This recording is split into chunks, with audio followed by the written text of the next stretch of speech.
মা বাপ তো আমাকে সভ্যতা শিখিয়েছেন। আমি এই যুব সমাজকে সন্ত্রাসী বলতে আমার বড় কষ্ট হয়। গত রাত থেকেই বিভিন্ন জায়গায় আমাদের লোকেরাই পাহারাদারের ভূমিকা পালন করছে। বাংলাদেশ 1971 সালে বহু ত্যাগ এবং তিতিক্ষার মধ্য দিয়ে স্বাধীন হয়।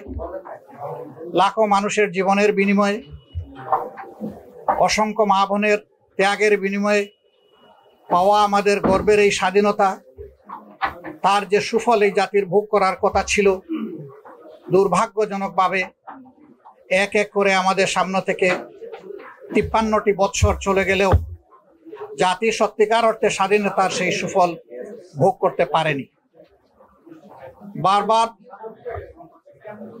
আমাদের শাসক গোষ্ঠীর অদূরদর্শিতা, সংকীর্ণ দলীয় স্বার্থপরতা, গোষ্ঠী স্বার্থ এবং জাতিকে বিভাজন করে কখনো কখনো স্বৈর শাসন পরিচালনার কুফল কম বেশি এই জাতি ভোগ করে আসছে। তারপরেও জনগণের অক্লান্ত পরিশ্রম, দেশপ্রেম এবং ভালোবাসা, দেশে এবং প্রবাসে যারাই দেশের জন্য কাজ করেন, তারা তাদের ত্যাগ এবং পরিশ্রমের বিনিময়ে দেশ তিলে তিলে সামনের দিকে যে এগিয়ে যাচ্ছে, এটা আমরা অস্বীকার করতে পারি না। কিন্তু যদি আমাদের শাসন ব্যবস্থায় গণতান্ত্রিক মূল্যবোধ, মানবাধিকার, আইনের শাসন, সামাজিক সুবিচার এবং স্বচ্ছতা থাকত, তাহলে এই দেশ এর চাইতে আরো বহু বেশি সামনে এগিয়ে যাওয়ার সুযোগ ছিল। জাপান দ্বিতীয় বিশ্বযুদ্ধে বিধ্বস্ত হওয়ার পরে মাত্র 3.5 বছরের মাথায় তারা ঘুরে দাঁড়াতে পেরেছিল এবং এখন বিশ্বে তারা একটা ঈর্ষণীয় পর্যায়ে দীর্ঘদিন ধরে তাদের অবস্থান ধরে রেখেছে। অতীত যা হবার হয়ে গেছে, আমরা এখন ভবিষ্যৎকে নিয়ে চলতে চাই। এই দেশকে যারা শাসন করেছেন অতীতে, আমরা একথা বলবো না যে তাদের মধ্যে কেউ বা একাধিক সংগঠন ভুলের ঊর্ধ্বে ছিলেন। ভুল মানুষের হতেই পারে, মানুষ আমরা, আমাদের ভুল হবে, এটাই স্বাভাবিক। তবে ভুল এবং ক্রাইম দুইটা সম্পূর্ণ ভিন্ন জিনিস। অপরাধ এবং ভুল এক জিনিস নয়। অপরাধ হচ্ছে ইন্টেনশনালি কারো অথবা জাতির যদি কোনো ক্ষতি করা হয়, সেটার নাম অপরাধ। আর একজন তার না জানার কারণে, জ্ঞানের অভাব কিংবা অজ্ঞতার কারণে যদি কোনো কিছু করে থাকে, সেটা ভুল। ভুল সংশোধন করা যায়, কিন্তু অপরাধের শাস্তি পেতে হয়। অপরাধের শাস্তি যখন সমাজে নিশ্চিত হয়, আইনের শাসন যখন প্রতিষ্ঠিত হয়, তখন অপরাধের মাত্রা নিয়ন্ত্রণের মধ্যে চলে আসে। কিন্তু যখন বিচারহীনতা দেখা দেয়, তখন অপরাধের লাগাম টেনে ধরার আর কোনো সুযোগ থাকে না। আমি আজকের এই জাতির ক্রান্তি লগ্নে অতীতের কাউকে সুনির্দিষ্টভাবে দোষারোপ না করে এই জাতি সামনে কিভাবে এগোতে পারে, সেই ব্যাপারে এই মুহূর্তে দুই একটি কথা বলার জন্যই মূলত আজকে আপনাদের সামনে আমি হাজির হয়েছি। সাংবাদিক বন্ধুগণ, আমরা লক্ষ্য করেছি জুলাই মাসের প্রথম সপ্তাহ থেকে আমাদের যুব ছাত্র সমাজ তাদের একটি সুনির্দিষ্ট অধিকারের দাবিতে সরকারি চাকরিতে কোটা ব্যবস্থার সংস্কারের জন্য তারা দাবি এবং আন্দোলন চালিয়ে আসছিল। মূলত হাইকোর্টের একটি রায় সামনে আসা এই বিষয়টাকে কেন্দ্র করে তাদের এই আন্দোলন গড়ে উঠেছিল।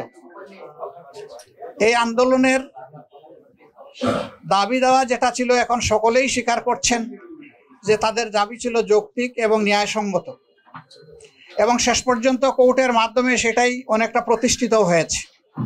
কিন্তু তার মধ্যে অনেক নিদারুণ ঘটনা ঘটে গেছে। শত শত জীবন আমাদের থেকে হারিয়ে গিয়েছে, অসংখ্য মানুষ আহত হয়েছে। হয়তো তাদেরকে আজীবন পঙ্গুত্ব বরণ করতে হবে। হারিয়ে যাওয়া মানুষগুলোকে তাদের আপনজন প্রিয়জনের কাছে ফিরিয়ে দেওয়ার শক্তি আমাদের কারণেই। এই আন্দোলন করতে গিয়ে যারা ত্যাগ স্বীকার করেছেন, যারা জীবন দিয়েছেন, আমরা আজকের এই প্রেস কনফারেন্স থেকে তাদের প্রতি গভীর কৃতজ্ঞতা জ্ঞাপন করছি। মহান রবের দরবারে দোয়া করি আল্লাহ তাআলা যেন তাদেরকে শহীদ হিসাবে কবুল করুক। জাতির জীবনে যদি কোনো ইতিবাচক পরিবর্তন হয়েই থাকে, সেটা হচ্ছে আল্লাহ তাআলার রহমতের ফসল। এই জন্য মহান রবের দরবারে আমরা শুকরিয়া আদায় করছি। সম্মানিত ভাইয়েরা, যে সমস্ত পরিবার তাদের আপনজনকে হারিয়েছে, আমরা তাদের প্রতি গভীর সমবেদনা জ্ঞাপন করছি। যারা আহত হয়েছেন, যারা চিকিৎসাধীন আছেন, প্রভুর দরবারে দোয়া করি আল্লাহ যেন তাদেরকে সুস্থতার নিয়ামত দান করেন। সাংবাদিক বন্ধুগণ, দুঃখের বিষয়, গতকাল আমরা সকলেই জানি যে টানা 15 বছর 7 মাস দেশ শাসনের পরে যিনি প্রধানমন্ত্রীর দায়িত্বে ছিলেন, তিনি দেশ থেকে অন্য দেশে চলে গিয়েছেন। যাওয়ার সময় জাতিকে তিনি কোনো দিক নির্দেশনা দেওয়ার মতো তার নৈতিক অবস্থান ছিল না। জাতিকে অনেকটা অরক্ষিত অবস্থায় রেখেই তিনি চলে গেছেন। ছাত্র জনতার এই আন্দোলনে আপামর জনসাধারণ, আবাল বৃদ্ধ বনিতা, নারী পুরুষ সকলেই সম্পৃক্ত হয়েছেন। কারণ সকলেই বিভিন্ন কারণে কম বেশি এই সমাজে বঞ্চিত এবং জুলুমের শিকার। তাদের এই ক্ষোভের কষ্টের জায়গা থেকেই সকলে রাস্তায় নেমে এসেছিলেন। কিন্তু আন্দোলন ছিল শান্তিপূর্ণ। একটা পর্যায়ে শান্তিপূর্ণ আন্দোলন কারো কারো অদূরদর্শী কথাবার্তার কারণে, বক্তব্যের কারণে, এবং একটা পর্যায়ে আপনারা জানেন যে দলীয়, কি বলবো, আমি মা বাপ তো আমাকে সভ্যতা শিখিয়েছেন, আমি এই যুব সমাজকে সন্ত্রাসী বলতে আমার বড় কষ্ট হয়। তাদেরকে লেলিয়ে দেওয়া হয়, হাতে অস্ত্র তুলে দেওয়া হয়, তারা বিভিন্ন বিশ্ববিদ্যালয় এবং হলে ঝাঁপিয়ে পড়েন। বিশেষ করে ঢাকা বিশ্ববিদ্যালয়ে তুমুল সংঘর্ষ হয়। সেই সংঘর্ষে আমাদের কলিজার টুকরা যুবতী ছাত্রী মেয়েরাও সন্ত্রাসীদের হাত থেকে রেহাই পায়নি। তখন থেকেই কিন্তু সংগঠন অন্য মোমেন্টামে চলে যায়। তারপরে আস্তে আস্তে শুরু হয় কিলিং মিশন। প্রথম দিন 6 জন, তারপরের দিন কয়জন আল্লাহই ভালো জানেন। এভাবে প্রতিদিন এটা বাড়তে থাকে এবং শেষ পর্যন্ত গত পরশুদিন সর্বোচ্চ সংখ্যক মানুষের জীবনহানির মধ্য দিয়ে গতকাল এই পরিবর্তন আসে। কিন্তু আমরা অতীব দুঃখের সাথে লক্ষ্য করছি যে এই ধরনের একটি পরিবর্তনের উষালগ্নে কিছু সুবিধাবাদী দুর্বৃত্ত বাংলাদেশের বিভিন্ন জায়গায়, শহরে এবং গ্রামাঞ্চলেও বিভিন্ন সরকারি স্থাপনা, প্রতিপক্ষের বাড়িঘর এবং ক্ষেত্র বিশেষে কিছু কিছু জায়গায় বিভিন্ন ধর্মাবলম্বীদের তাদের ধর্মীয় প্রতিষ্ঠানে আঘাত হানা হয়েছে, কোথাও ভাঙচুর করা হয়েছে, লুটপাট করা হয়েছে, অগ্নিসংযোগ করা হয়েছে। এই কাজগুলা যাদের অন্তরে বিবেক আছে, মানবতা আছে, তারা এগুলা করতে পারে না। এই জন্য যে দুর্বৃত্তরা এই কাজ করেছে, আমরা তাদের ব্যাপারে আমাদের সংগঠনের পক্ষ থেকে ইতিমধ্যেই দফায় দফায় কঠোর নিন্দা জ্ঞাপন করেছি, আজকেও আবার আমি করছি।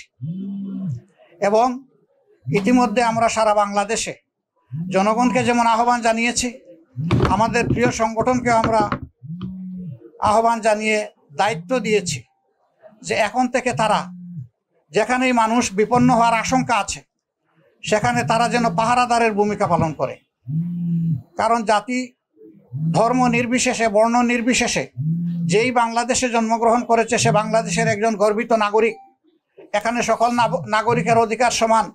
এখানে কেউ সংখ্যালঘু নয় এবং কেউ সংখ্যাগুরুও নয়। এখানে আপন সংখ্যায় সবাই উজ্জ্বল। এই জন্যে এই প্রশ্ন আমাদের কাছে অবান্তর। আমরা এটাকে মানবতা বিরোধী নিকৃষ্ট কাজ মনে করি। এই জন্যে আমরা উদাত্ত আহ্বান জানিয়েছি এবং আজকে আপনাদের মাধ্যমে আবার আমরা জাতিকে আহ্বান জানাবো, যেখানে এই দুর্বৃত্তপনা দেখবেন কঠোর হস্তে ওদেরকে প্রতিরোধ করতে হবে ইনশাআল্লাহ। আমরা কথা দিচ্ছি যে বিদ্যমান প্রশাসনকে আমরা এ বিষয়ে সর্বাত্মক সহযোগিতার জন্য প্রস্তুত। ইতিমধ্যেই আমরা আমাদের সারা দেশের দায়িত্বশীল নেতৃবৃন্দকে আমরা নির্দেশ দিয়েছি তারা যেন প্রশাসনের গুরুত্বপূর্ণ ব্যক্তিদের সাথে যোগাযোগ করে আমাদের এই সদিচ্ছা এবং অঙ্গীকারের কথা তাদের কাছে পৌঁছে দেন। আমি আল্লাহ তাআলার শুকরিয়া আদায় করি। আমাদের এই আহ্বান গত রাত্রেই আমরা দিয়েছিলাম। গত রাত থেকেই বিভিন্ন জায়গায় আমাদের লোকেরা এই পাহারাদারের ভূমিকা পালন করছে, কিন্তু ৫৬,০০০ বর্গমাইলের এই দেশে কোথায় কোন ফাঁক ফুকরে কোন দুর্বৃত্ত কোন দুর্ঘটনা করিয়ে বসে। এই জন্য এই ক্ষেত্রে শুধু একটা সংগঠন বা দুটা সংগঠনের দ্বারা এই দুর্বৃত্তপনা প্রতিরোধ করা সম্ভব নয়। এখানে আপামর জনগণের স্বতঃস্ফূর্ত দায়িত্বশীল অংশগ্রহণ আমরা প্রত্যাশা করছি। যদি গোটা সমাজ এবং প্রশাসন আমরা একত্রে কাজ করতে পারি, তাহলে অবশ্যই এই দুর্বৃত্তরা আর দুঃসাহস দেখাবে না, এবং যারা ইতিমধ্যে এই কাজগুলা করেছে তাদেরকে অবশ্যই আইনের আওতায় আনতে হবে। দেশে যখন স্বাভাবিক আইন ফিরে আসবে তখন তাদেরকে ছাড় দেওয়া ঠিক হবে না। তারা যদি এখানে বিচারহীনতার এই সুযোগ পায় তাহলে নতুন অপরাধের জন্ম দেবে।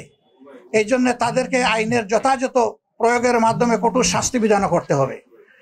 সম্মানিত ভাইরা, এই দেশটা আমাদের। এই কয়েকদিন যে কোনো কারণেই হোক, অস্থিরতার কারণে, মানুষের মনের কষ্টের কারণে প্রবাসে যে ভাইয়েরা ছিলেন তারা অনেকেই রিমিটেন্স পাঠানো বন্ধ করে দিয়েছিলেন, বা কেউ কেউ এর ক্যাম্পেইনও করেছেন।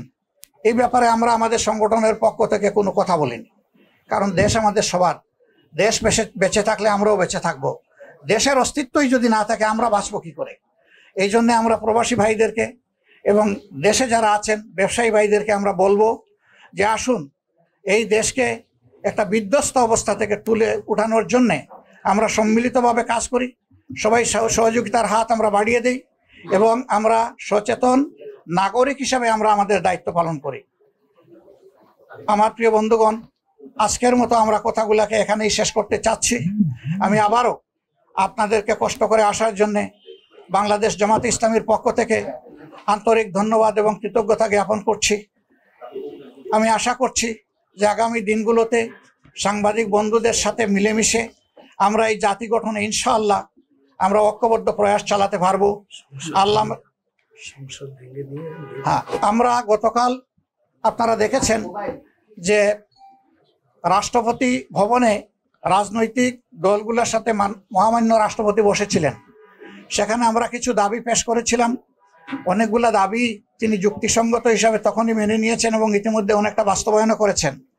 কিন্তু আমাদের একটা বড় দাবি ছিল যে দেশের এই সংকট উত্তরণে অতি দ্রুত একটা ইন্টারিম গভর্নমেন্ট আমাদেরকে করতে হবে, এবং সেই গভর্নমেন্ট করার আগে অবশ্যই বিদ্যমান সংসদ ভেঙে দিতে হবে। তিনি আমাদেরকে কথা দিয়েছেন যে তিনি অতি সত্বর এটা ভেঙে দিবেন এবং ইন্টারিম গভর্নমেন্ট ফরমেশনের জন্য তিনি যথাযথ উদ্যোগ গ্রহণ করবেন। সম্মানিত ভাইয়েরা, আমরা মহামান্য রাষ্ট্রপতি বরাবরে জনগণের পক্ষ থেকে আমরা জোর দাবি জানাবো যে এই বিষয়টাকে মোটেই বিলম্বিত না করে তিনি যেন অতি দ্রুত উদ্যোগ নিয়ে সংসদকে ভেঙে দেন এবং ইন্টারিম গভর্নমেন্ট বা অন্তর্বর্তীকালীন সরকার গঠন করে জনগণের সরকার ফিরিয়ে আনার পদ্ধতি শুরু করেন। সেই সরকারও আবার দীর্ঘায়িত না হয়ে সঙ্গত সময়ের ভিতরে একটি অর্থবহ জাতীয় নির্বাচন অনুষ্ঠানের মধ্য দিয়ে সত্যিকার অর্থে জনগণের সরকার প্রতিষ্ঠায় যেন এগিয়ে আসে, সেই উদাত্ত আহ্বান আমরা জানাচ্ছি। আপনাদের সকলকে আবারও ধন্যবাদ। আসসালামু আলাইকুম রহমতুল্লাহ।